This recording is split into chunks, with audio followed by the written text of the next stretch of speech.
Vamos falar com o único e verdadeiro Deus. Nosso Deus, nosso Pai Celestial, nós te glorificamos, ó Deus, porque aqui estamos, buscando a vitória que diz: eles venceram pelo sangue do Cordeiro, pela palavra do testemunho, e não amaram as suas vidas até a morte. Nós estamos aqui, ó Deus, para que a tua palavra em nós se cumpra quando ela diz: ser fiel até a morte, e dar-te-ei a coroa da vida. Ensina-nos, ó Deus, a que nós devemos ser fiéis, porque tantos são fiéis em tantas coisas, mas naquele dia ouvirão: apartai-vos de mim, não vos conheci. Nós queremos ser fiéis, ó Deus, naquilo que é verdadeiro, que procede do Senhor, para ouvirmos: vinde benditos de meu Pai, possuir por herança o reino que vos está proposto desde antes da fundação do mundo. Por isso, capacita-nos nesta manhã a aprendermos, ó Deus, a que nós devemos ser fiéis, para a glória do Teu nome e para a salvação da nossa própria alma. Assim te damos graças, em nome de Jesus. Amém. Amém. Nós gostaríamos de continuar seguindo, revendo algumas dúvidas. Ou, se você não tiver dúvidas, vou fazer alguns comentários de coisas que tenho ouvido, né? Coisas atuais, coisas que têm acontecido. Claro que toda a Bíblia para nós é atual, principalmente o arrebatamento é mais do que nunca atual. Mas se você tiver alguma dúvida, você pode levantar a mão para o nosso irmão Marinho. Ele vai até você, você expõe a sua dúvida, expõe a sua pergunta. Eu só quero pedir uma coisa: não contem longas histórias, né? Não, porque semana passada eu encontrei tal e tal. Não, não. Exponha a sua dúvida, senão o nosso tempo vai embora. Nós temos muitas coisas a ver. Amém? Não, que eu fui lá no terreno de Macumba, expulsei 7 demônios, no 8º veio e eu tal. Não, não, não. Vamos direto ao assunto. Você tem dúvida? Expõe a sua dúvida. Você tem pergunta? Expõe a sua pergunta. Ah, pastor, mas eu queria tanto contar uma experiência com o pastor. Depois daqui você vem, eu vou te ouvir até as 2 da manhã. Amém? Mas o tempo da aula é precioso, nós queremos trabalhar com a aula. Amém? Então, alguém tem alguma pergunta? Pastor, Jesus, tem aquela história de Maria e José, que Jesus foi perseguido, minha criança, quando nasceu. Depois estava no templo ensinando os doutores. Aí naquele tempo, até os 30 anos, o que ele devia fazer? A Bíblia não diz. E depois ficou mais 3 anos ensinando os discípulos, esse intervalo. Certo. Por exemplo, essa é uma pergunta que não é muito comum. Às vezes isso aí surge. E, por exemplo, esse período dos 12 até mais ou menos aos 30, não é isso? Que Jesus reaparece no cenário. Quanto tempo aqui tem? 30 menos 12 dá? 18. 18 para nós tem um significado. Agora, esse tempo aqui que Jesus desaparece, contam-se muitas histórias. Dizem que Jesus, você vai achar um livro por aí, tomara que você nem ache, né? Para que você vai achar besteira? Mas tem um livro por aí que diz que esse período Jesus foi para a Índia. Continue ou para? Jesus foi para a Índia e lá ele aprendeu a arte hindu. Por isso Jesus aprendeu lá na Índia a curar enfermo, quem sabe até encantar serpente e aquela baboseira toda. Então, é uma especulação que fazem sobre os 18 anos em que Jesus desaparece. Por quê? Porque, na verdade, o que acontece? Esse intervalo é o intervalo da vida de todos nós. Nós, quando nos convertemos, lembra o que aconteceu com Paulo? Vamos usar o exemplo bíblico. Paulo diz que depois que ele encontra com Jesus no caminho de Damasco, para onde ele foi? Para o deserto da Arábia. Paulo diz isso lá em Gálatas, que ele foi para o deserto da Arábia e lá ficou durante quanto tempo? 3 anos. E lá ele fez o quê? Examinou os pergaminhos. Ele estudou. É isso que Paulo fala da vida dele. Depois desse período de estudo, ele se converte, vai estudar, depois ele volta, como se diz na gíria do morro, arrebentando. Sabendo do que está falando e dizendo: o viver é Cristo, morrer é lucro. Porque ele examinou, ele estudou, ele sumiu do cenário, ao contrário de alguns cristãos, irmãos nossos, patetas, que eu me converti, agora eu vou arrebentar, vou pregar Jesus Cristo. Vai pregar o quê, meu amigo? Você não aprendeu nada, senta no banco, aquieta-te. O camarada acha que pisou na igreja, eu vou sair quebrando demônio pelo chifre. Não vai a lugar nenhum. Tem que ter conhecimento. Então, o que Jesus fez nesses 18 anos que ele sumiu?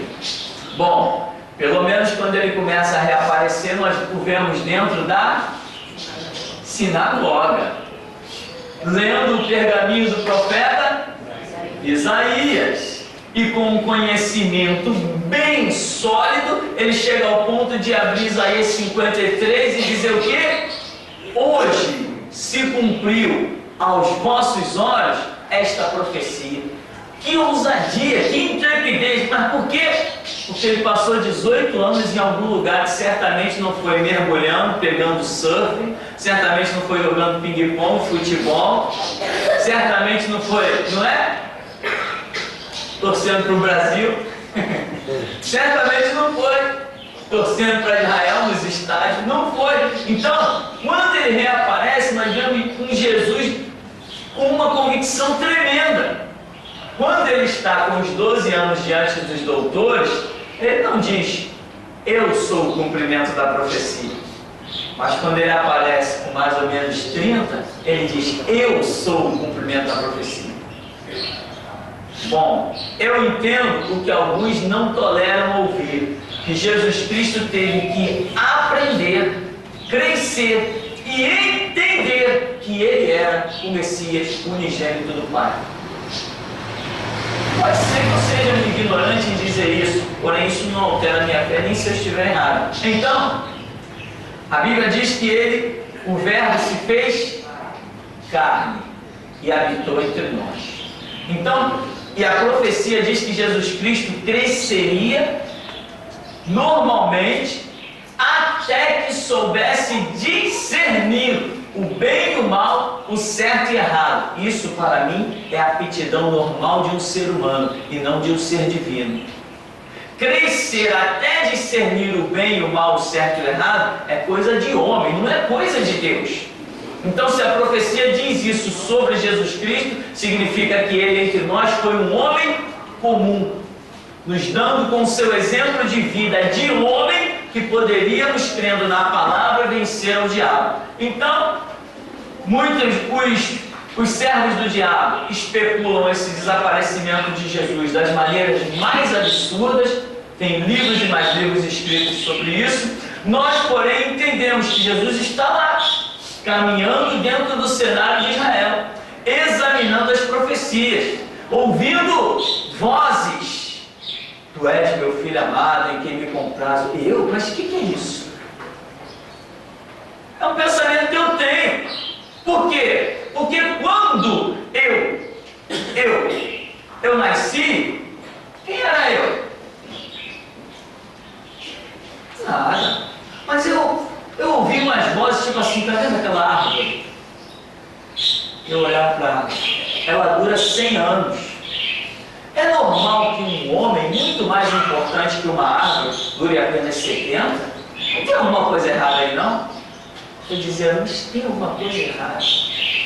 Aí eu olhava: tá vendo a tartaruga? Uma tartaruga dura 200 anos. É normal que um homem muito mais importante que uma tartaruga dure apenas 60, 70 anos e morra de doença e acabou. Eu dizia: não, isso não é normal. Existia um chamado. até eu entender que havia um Deus e que esse Deus tinha um propósito na minha vida. Então, assim como eu vejo que na minha vida houve um crescimento, hoje, meu irmão, eu digo assim, que venha o inferno. Antes, se alguém dissesse assim, tem um demônio ali na esquina, eu digo, opa, então eu vou para outra, né? Eu não passo lá. Tudo na nossa vida, nesse mundo, está sujeito a crescimento, desenvolvimento, compreensão. Tanto que a Escritura diz, examinai as Escrituras. Você tem que examinar. Examinar é um estudo minucioso, detalhado, para que você compreenda. A Bíblia também diz, bem-aventurado o que? Meditar. Meditar não é você dizer assim, lê isso, lê isso, lê isso, lê isso. Não, quando você vai meditar, aquela página que você leria em 5 minutos, você passa 5 dias em cima dela. Isto é meditar. Meditar em palavra por palavra, o sentido, o pré, o pós, o durante. Então, os 18 anos que Jesus sumiu, para mim, eu entendo que ele simplesmente está ali vivendo como um homem normal dentro do cenário de Israel. Então, especulações vão existir, as mais variadas, mas Jesus apenas viveu ali. Porque muita gente achava que Jesus deveria já, desde quando ele apareceu a primeira vez na história, aquele garotinho fazendo milagres, né? Isso aí é mesmo uma série história. Jesus tinha que estar com 9 anos já orando pelas pessoas, com 10 expulsando o demônio, com 12 pregando para a multidão. Não. E muita gente se ilude com isso. Eu costumo dizer que Deus não chama criança para a sua obra. Deus chama homens, né? Deus chama adultos para a sua obra. Pastor, mas Deus chamou Samuel. Samuel era um menininho, né? Pequenininho, pelo que entendemos, era. Mas Deus chamou Samuel mesmo? Quando ele era criança? Tem certeza? Chamou, pastor, chamou para dar um recado para ele. Você quer comparar dar um recado com ter um ministério? Amém? O Samuel sacerdote não foi o mesmo que deu um recado. O Samuel sacerdote que guiava os profetas, guiava os reis, que oferecia sacrifício, não é o mesmo que recebeu o primeiro recado de Deus. Houve um crescimento, houve um desenvolvimento. Então, 18 dias, isso aqui nós sabemos é a operação de Deus que traz um novo marco, amém? É o absoluto como um novo marco. Nós vemos que Jesus está ali, entendemos, né? Melhor dizendo, que Jesus está no cenário de Israel, desenvolvendo a sua vida, examinando as Escrituras. Lembra que ele o tempo todo eles subiam para a celebração da Páscoa, né? E se ele foi entregue, se foi entregue aquele pergaminho dentro da sinagoga para que ele lesse, é porque ele já estava acostumado a frequentar a sinagoga. Porque, por exemplo, aquilo lá não era Assembleia de Deus, né? Que qualquer pessoa que entra de terno e gravata, o irmão está com a oportunidade agora, tá bom? Não, aquilo lá não era Assembleia de Deus. O judeu não ia dar o pergaminho que eles pegavam com todo o zelo na mão de um estranho. Não, Jesus era conhecido da sinagoga, ele frequentava aquilo lá constantemente. Amém? Então, 18 anos de estudos, acredito eu, até que ele se manifestasse para o seu próprio ministério. Aos 12 anos ele foi encontrado estudando lá na sinagoga, né? Quando a mulher foi procurar, ele mesmo falou, pai, eu convém saber coisas do meu pai, né? A pergunta, Jesus, os milagres que Jesus fez, tá? E ele fez esse milagre não porque ele era filho do pai, porque ele se colocou nessa posição, por exemplo, poderia outro homem, entendeu? Fazer as mesmas coisas que Jesus fez. Eu estou querendo dizer o seguinte, por ele ser filho do pai, ele fez tantos milagres, ele curou enfermo, entendeu? E se fosse outro homem comum, ele poderia ter feito as mesmas coisas, se colocando na posição que Jesus colocou. Eu estou entendendo, mas eu lembro que era um. Você está dizendo que Jesus fez coisas. Fez outros milagres, então, né? Um outro homem faria as mesmas coisas? Porque ele, como filho de Deus, como filho de Deus Pai, entendeu? Foi otorgado esses princípios dele fazer isso tudo. Eu estou querendo dizer, se tivesse outro homem na mesma posição dele, por exemplo, como Pedro, como Tiago, outro homem, o discípulo, outro homem. O que nós vemos? Antes de Cristo, nós vemos milagres semelhantes ao de Cristo? Sim. Nós vemos Elias, nós vemos Eliseu, quem mais? Não pode a memória. Nós vemos milagres, né? E depois de Cristo, vemos esses milagres também? Vemos com Pedro, né? Vemos com Paulo, e a Bíblia fala em Atos dos Apóstolos, então, é um show de milagres. Mas, na atualidade, nós vemos esses milagres? Vemos pessoas curadas de câncer, né? Vemos pessoas curadas de AIDS, vemos. Os milagres nós vemos. E o próprio Senhor Jesus disse: aquele que crê em mim fará as obras que eu faço, e fará maiores do que essa, porque eu vou para o Pai. Então Jesus está colocando a situação como: o poder será muito maior quando eu for para o Pai. Muita gente diz assim: se eu tivesse vivido no tempo de Jesus. Aí o Espírito Santo diz assim: se tu deixar de ser ignorante, né? Por quê? Jesus falou: aquele que crê em mim fará as obras, fará maiores do que essa, porque eu vou para o Pai. Ou seja, se ele ficasse na terra, o poder seria limitado. Como ele foi para o céu, o poder é ilimitado. Hoje nós só não somos o que não quisermos ser, o que não estivermos dispostos de pagar o preço para ser. Enquanto que no tempo de Cristo sobre a terra, as coisas eram limitadas. O verbo, a divindade, estava limitada no corpo carnal, mas agora não. Ele foi e enviou o Espírito Santo, que não tem limites para ele. Ele nos usa, não interessa fronteiras, barreiras, armas, não interessa nada disso, não interessa o nosso cansaço. A coisa é muito maior do que o que seria com Jesus andando sobre a terra. Com que Jesus, eu vou lá libertar o gadareno, entra no barquinho, vai remando. E agora? Agora Jesus não tem que estar entrando em barquinho. Então a coisa é diferente. E o Jesus que hoje opera pela internet?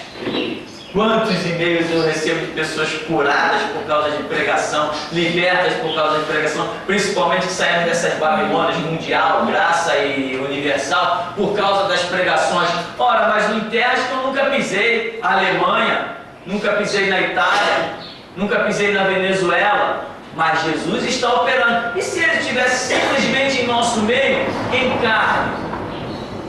A obra hoje é feita em espírito, é muito mais poderosa do que as limitações de um corpo carnal. Muita gente diz assim: se eu pudesse conversar com Jesus face a face. O Espírito Santo diz assim: se tu deixasse de ser estúpido. Não está escrito: clama a mim e responder-te-ei? Deus não fala conosco face a face? Fala ou não fala? Se não fala contigo, meu irmão, está na hora de você descobrir que ele fala. Então, não tem diferença. Ao contrário, a coisa é mais gloriosa hoje do que quando Jesus estava em carne. Então, veja bem, hoje nós vemos as obras que Jesus realizou, e ele mesmo disse: aquele que crê fará obras maiores do que essas. Só que depende do meu despertar. Não, esse negócio de curar enfermo, não, eu não tenho essa fé. Mas já procurou buscar? Não, autoridade sobre os demônios? Não, meu ministério é outro. É mesmo? Agora eu vou escolher ministério? E a coisa fica na cabeça da pessoa. Tem gente que sonha que está expulsando o demônio, tem gente que sonha que está libertando, tem gente que sonha que está entrando em terreiro de macumba, e o camarada não entende que Deus está querendo levar ele para aquele ministério. Ele foge, até que um dia Deus desiste dele. Quem já sonhou que estava invadindo o terreiro de macumba, expulsando o demônio, pisando na cabeça do tranca-rua? Essas coisas acontecem, irmão. Né? Aí às vezes, por exemplo, tem pessoas que já me participaram de sonhos aqui nesse ministério, Ah, pastor, eu sonhei que eu ia expulsar um demônio, mas quando eu chegava perto, eu não tinha autoridade. Deus está te dizendo que você precisa de autoridade. Então, se você continuar na mesma posição de bracinhos cruzados, você vai continuar sem autoridade. E o propósito que Deus tem contigo não vai se cumprir. Agora, quantos sonhos você quer ter? 10, 20, 30? Quer viver sonhando? Quer ser um sonhador? Então, meu irmão, Jesus fez obras e disse que nós faríamos. O Jesus que fez as obras, os milagres, não adianta que ninguém me convence o contrário. Não foi o Jesus divino, foi o Jesus homem, tá? Homem. O que Jesus Cristo fez? Ele curou, ele expulsou demônios, amém? Ele denunciou os fariseus e os falsos mestres, ele acusou de hipócritas e outras coisas mais, reticência, etc, etc. O que mais que ele fez? Ele não se curvou. Ele falou, quem de vós me convence do pecado? Ele não se curvou a nenhuma doutrina que não fosse a dele próprio. E, enfim, tudo que Jesus Cristo fez, eu tenho visto acontecer na minha vida. Enfermos têm sido curados, demônios têm sido expulsos, denúncias têm sido feitas, e eu não me curvo a ninguém. Que diferença tem de mim para Jesus? Na terra? Nenhuma. Jesus Cristo veio e disse, um cálice tenho a beber, e como me angustio até que se cumpra. Qual era o cálice que ele queria? A sua morte, a sua missão cumprida, porque a morte de Cristo estava revelando o primeiro estágio da sua missão cumprida. Hoje o meu desejo maior é por isso aqui, meu irmão, a morte. Nada, nenhum desejo em mim é tão forte quanto a morte. A morte é o meu último inimigo a ser vencido. Estou doido para encarar, estou doido para encontrá-lo na próxima esquina.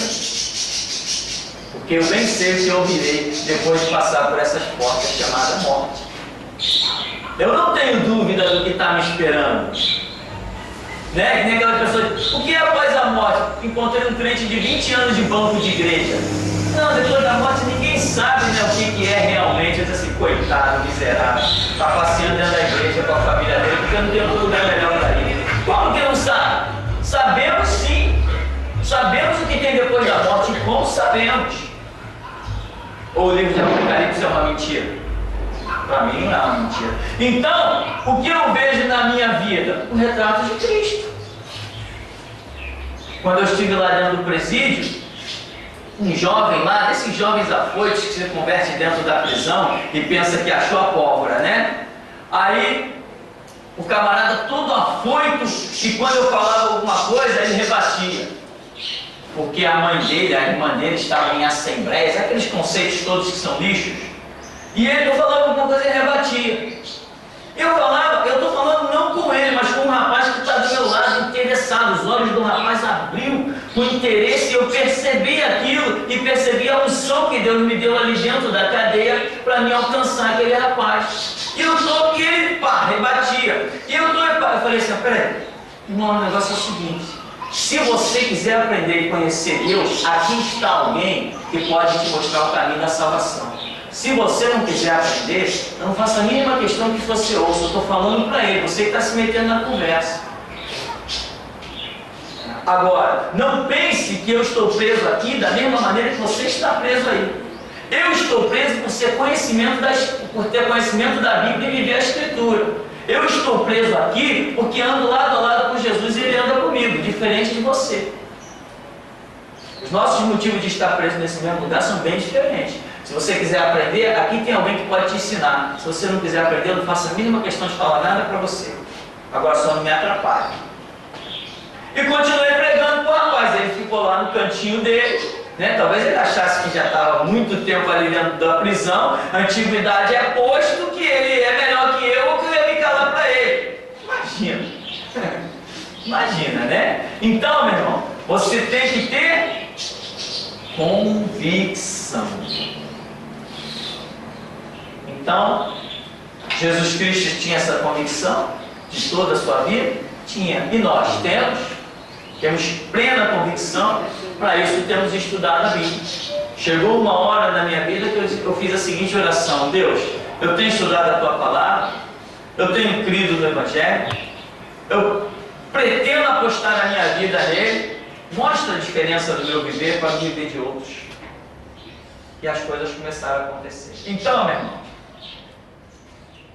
este é mais um detalhe. O que Jesus fez, nós, se somos igreja, se estamos na vontade de Deus, temos a obrigação de fazer. Claro que tudo é uma direção de Deus, mas essa direção manifestará todos os sinais. Todos os sinais vão ser manifestos. Aonde? Na igreja. Na igreja. Então, essa é a realidade. Então, o que Jesus fez, homens que serviram a Deus antes de Jesus fizeram, outros que serviram a Deus depois de Jesus fizeram, e hoje, dentro dos lugares verdadeiros, os milagres, os sinais, os prodígios continuam aparecendo. Só que muita gente, preferiu dizer assim: não, curar enfermo é muito bonito, expulsar demônio é muito bonito, mas denunciar, não. Esse negócio de denunciar dá muito encrenca, dá muito problema, etc, etc, etc. Então as pessoas começaram a escolher o que iam fazer na casa de Deus. Quando você escolhe o que vai fazer na casa de Deus, a casa de Deus deixa de ser casa de Deus, porque casa de Deus é só aquele lugar onde Jesus escolhe o que Ele vai fazer. Amém?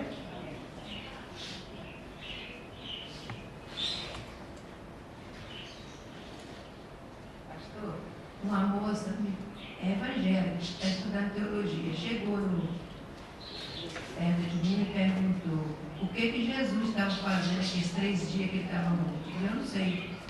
Aí ela virou e disse assim: ele foi ao inferno resgatar aquele povo de Sodoma e Gomorra que tinha morrido sem conhecer a palavra de Deus. Você acredita? Ele não é onisciente, ele precisava ir no inferno? Apesar de ele ter acesso àquele que fez, mas eu fiquei nisso e ficou martescando. Isso está errado. Está certo isso? Está errado, completamente errado. O que acontece? São as teologias, Eu estudo teologia, eu digo assim, tá, qual delas? Qual delas você estuda? A teologia hindu, a teologia espírita, a teologia católica? Todo mundo estuda teologia. Os padres são formados em teologia. Para quê? Para ser adúlteros e pedófilos e homossexuais. É para isso que eles estudam teologia. Tanta gente estuda teologia. Eu já entrei uma vez em terreiro de Macumba, um centro espírita kardecista, estava vendo uma preleção e a mulher começou a falar da teologia kardecista. E hoje tem um monte de crente estudando uma teologia, eu sei lá de onde eles trouxeram. Mas a teologia bíblica é bem diferente. A teologia bíblica, ela não me permite dizer o que a Bíblia não diz. A teologia bíblica me ensina a fazer diferença dos ensinos de Jesus Cristo para os ensinos dos apóstolos. Isto é teologia. Agora, tem gente pegando os escritos de Paulo, Pedro, Tiago, João, Juiz 6, lá quem mais, e dizendo assim: está na Bíblia. Mas e daí que está na Bíblia? Também está na Bíblia o diabo falando. E o diabo falando na Bíblia é ensino teológico? Vamos examinar para saber por que Deus registrou aquilo ali na Bíblia. Tem alguma lição para nós. Agora, a teologia verdadeira é muito rara. E eu digo, não existe seminários hoje no Rio de Janeiro e no Brasil que ensinem a teologia verdadeira. Eles estão todos corrompidos e são falsos. Tudo visa apenas um ensino com uma grade tumultuada. Estica-se o curso, um cursozinho básico que demora aí 1 ano e meio, está se fazendo em 3 anos, e toma-lhe mensalidade, toma-lhe inscrição e aumenta a mensalidade a ponto de um curso básico das Assembleias de Deus está custando R$300. Aí você coloca isso aí, R$300 em cima de 500 alunos. 5 vezes 3, 15 mil por mês. Então, meu irmão, essas coisas não fazem parte da teologia verdadeira. A teologia verdadeira ela é muito rara, você não acha ela por aí. Você encontra um monte de baboseira. Então, voltando à questão. Jesus foi ao inferno? Me prova. Ele disse, assim como Jonas esteve 3 dias e 3 noites no ventre do grande peixe, assim estará o Filho do Homem no seio da terra. Tá? Seio da terra é inferno?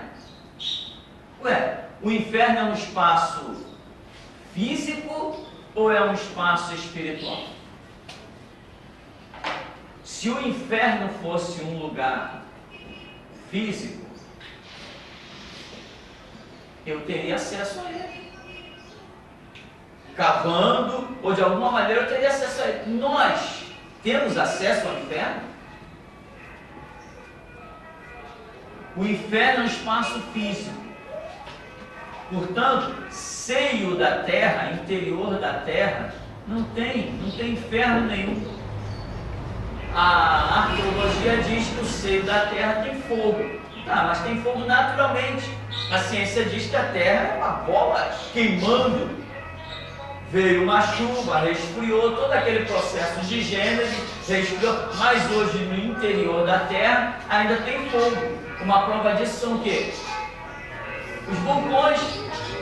Os vulcões, quando entram em erupção, eles trazem aquelas coisas derretidas, pegando fogo, larvas, né? Lá no interior, explodem. Recentemente teve um que parou vários países, os voos em vários países. Então existe fogo no interior da Terra? Sim, mas aquele fogo é o inferno? Quem disse? Quem disse que aquele fogo é o inferno? Assim como o paraíso não é um espaço físico, mas é algo espiritual, também o inferno não é físico, é espiritual. O caminho tanto para o inferno quanto para o paraíso são coisas físicas, não são coisas espirituais. Então, Paulo vem e diz assim: Cristo desceu às regiões mais baixas. Tá bom, Cristo desceu às regiões mais baixas. Tá, Paulo está dizendo isso. Parabéns, Paulo. Fique com o seu ponto de vista. Eu vou ficar com o meu, que Jesus apenas disse que estaria no seio da terra, ou seja, estaria sepultado. É o que ele disse. Então, chegar a dizer assim, Jesus foi lá, né? Como o apóstolo Paulo escreve, Jesus foi pregar aos espíritos em cadeia. É mesmo? Jesus foi pregar aos espíritos em cadeias? É mesmo, Pedro? Tem certeza disso? Que Jesus foi pregar aos espíritos em cadeia?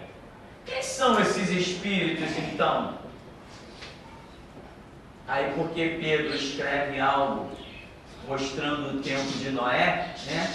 Para simbolizar as águas do dilúvio e o batismo que nos traria o arrependimento, muita gente diz assim, ele foi pregar naqueles que morreram no tempo de Noé.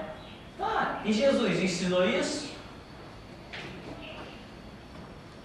Mas Pedro está dizendo que Jesus Cristo, depois de morto, foi pregar aos espíritos em cadeia. Então quer dizer que mesmo alguém depois de já estar morto, ainda tem mais uma chance.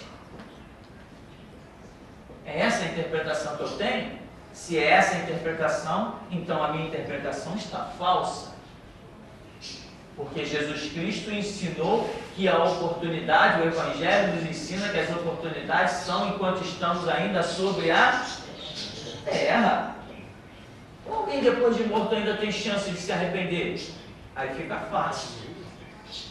Todo inferno aparece alguém pregando, eu quero, nem cabe a pregação, eu me converto. Qualquer lugar é melhor para o inferno.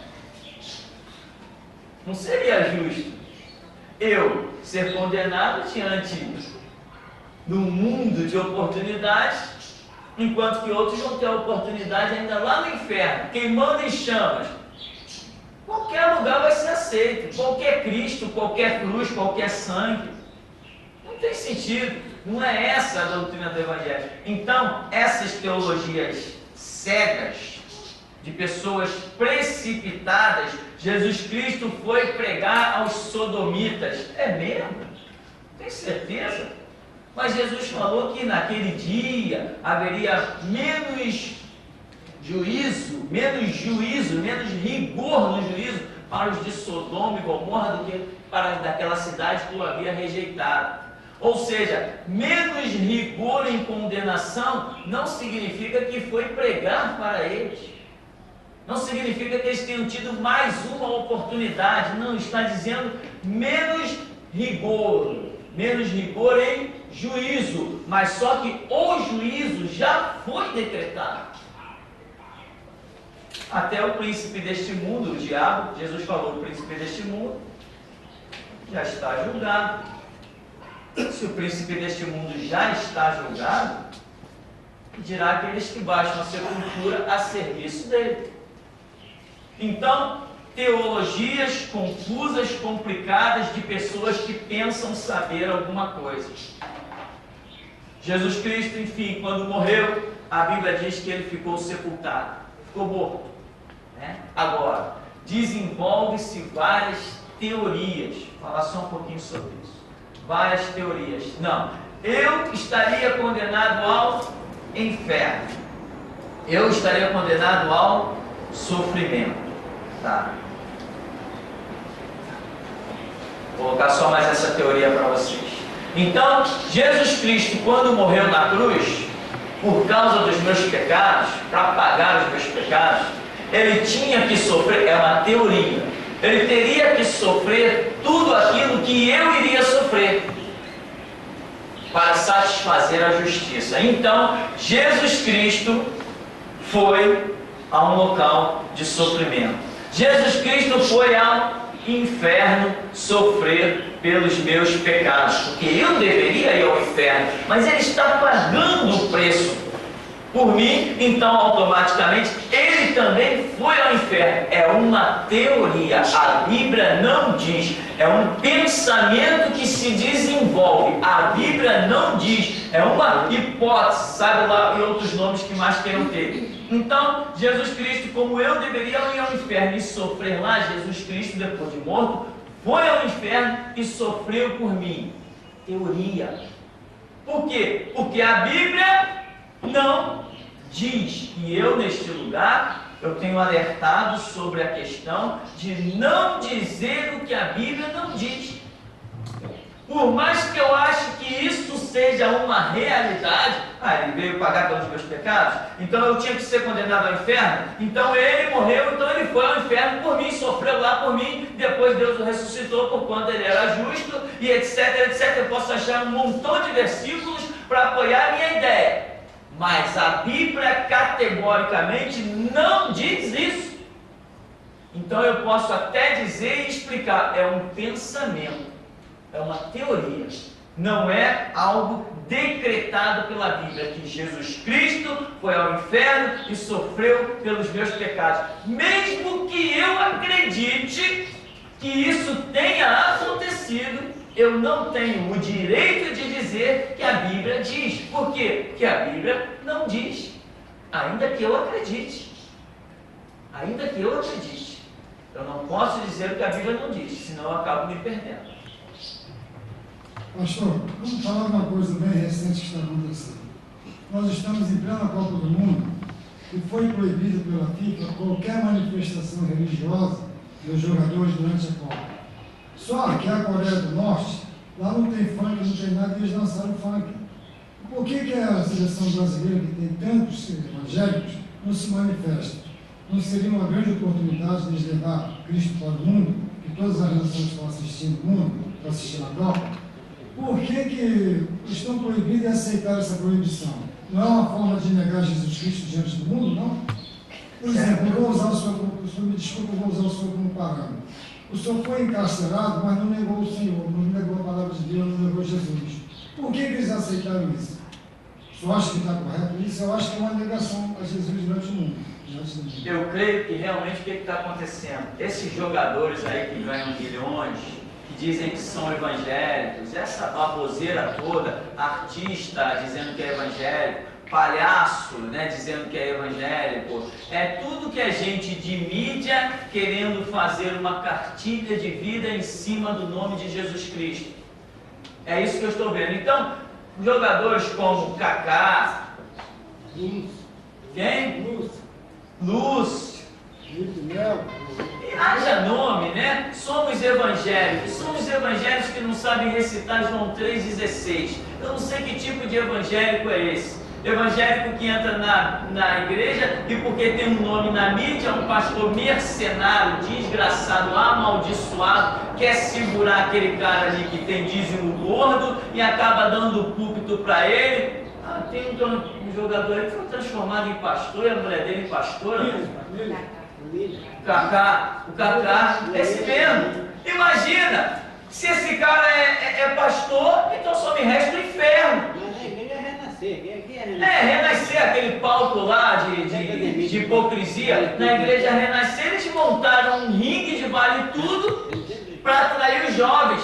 Aí, meia hora antes do que eles chamam de culto, da invocação do diabo, é pancadaria, nariz quebrado, é orelha mordida, é costela quebrada, é sangue jorrando para todo lado, e os evangélicos, não sei que glória a Deus, aleluia, estão dando, vendo aquilo tudo dentro da igreja. Depois que aquilo está cheio de sangue para todo lado, aí sobe um hipócrita, um satanista chamado pastor, sobe no ringue para pregar a palavra. Que palavra? Onde já se viu uma coisa dessa? Então lá nesse templo de Satanás chamado Igreja Renascer, Kaká foi transformado em pastor e a mulher dele em pastora. Se eu também fosse mercenário, eu faria a mesma coisa. Quanto vale o dízimo deles? Sei lá, uns 500 mil por mês? 4 milhões. 4 milhões? Poxa, chama ele pra cá, irmão, vou transformar ele em bicho. 4 milhões é o dízimo dele, eu vou fazer dele um bicho, uma porta, eu vou dar um púlpito pra ele, você tá no banco.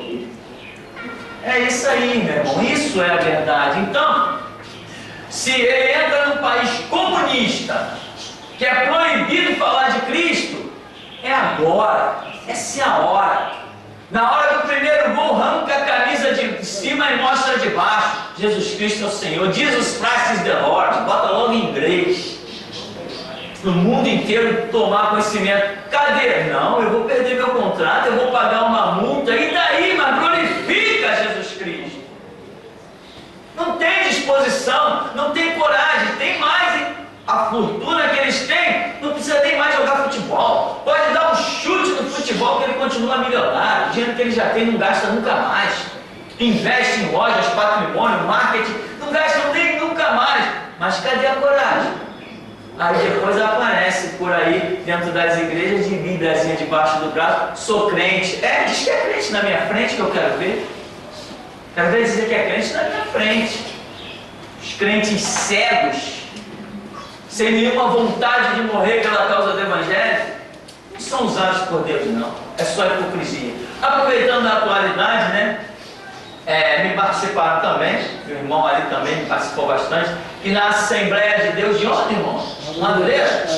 Madureira. Na Assembleia de Madureira, ou seja, naquele palco mais novo de Satanás, chamado Assembleia de Deus de Madureira, ali só tem demônio, e os que se dizem homens de Deus ali são todos satanistas, hipócritas e sem vergonhas. E se tem Deus lá, eu quero ver amanhã não está vivo.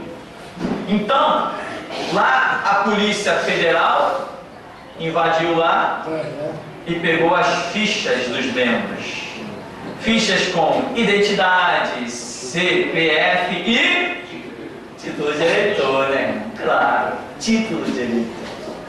Título de eleitor.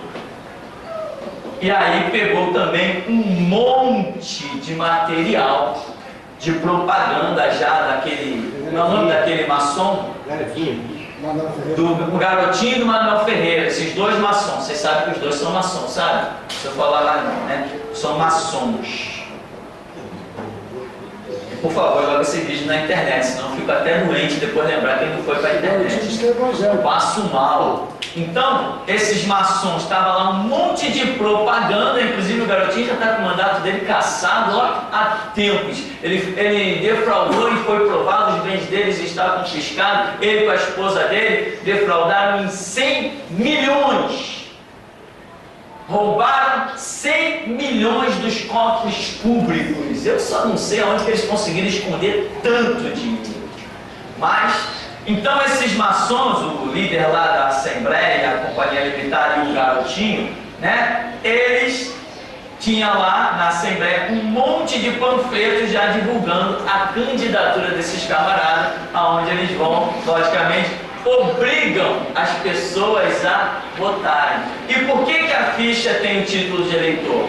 Porque através do número do título de eleitor, os candidatos têm como saber quem votou neles e quem não votou. É possível, né? Esse papo de que o voto é secreto. Que voto secreto num mundo de tecnologia desse? Você acredita que o voto é secreto? Não é voto secreto nada. Uma vez eu votei num cara, votei num camarada, uma semana depois chegou uma carta. Falei, ué, muito obrigado pelo seu voto. Como que sou? Como é que aquele cara, uma agulha no palheiro, soube que eu tinha votado nele? Falei, cara, eles têm controle de tudo. Então, meu irmão, tá aí a Polícia Federal ia arrombar lá, mas tinha um cara que tinha chave, não arrombou, etc. Mas eu tenho certeza que as Assembleias de Deus vão continuar crescendo, crescendo e crescendo. Por quê? Porque o inferno cabe lugar, cabe muita gente. Vamos dar uma paradinha e já já a gente volta?